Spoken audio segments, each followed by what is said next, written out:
हाय दोस्तों, चलिए आज कुछ सुनते हैं, कुछ सीख, कुछ कहानियाँ। एक बार एक व्यक्ति बिना बताए काम करने गया तो उसका मालिक ने सोचा इसकी सैलरी बढ़ा दी जाए। तो बिना बताए ये छुट्टी नहीं करेगा और काम भी अच्छे से करेगा, और बिना बताए उसकी सैलरी बढ़ा दी गई। अगले बार उसे जब सैलरी ज़्यादा दी गई तो वो कुछ नहीं बोला और चुपचाप वो पैसे रख लिए। और कुछ महीने बाद वो फिर से बिना बताए छुट्टी कर दिया। मालिक को बहुत गुस्सा आया और वो सोचने लगा इसकी सैलरी बढ़ाने का क्या फ़ायदा, ये तो सुधरने वाला ही नहीं है।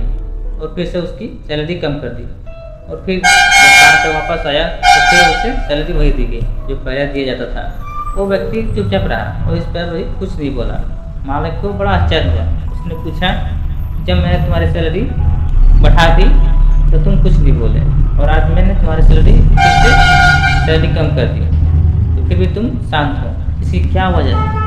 उस व्यक्ति ने जवाब दिया कि जब मैंने पहले छुट्टी करी थी तो मेरे घर एक बच्चा पैदा हुआ था और मेरी यहाँ सैलरी बढ़ा दी थी, तो मैं सोचा था कि ऊपर वाला ने इसके हिस्सा भेज दिया है।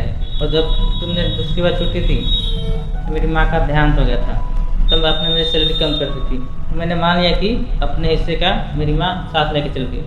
अब मैं उस पैसे का भला चिंता क्यों करूँ, इसके ऊपर वाला हिसाब खुद कर रखा है।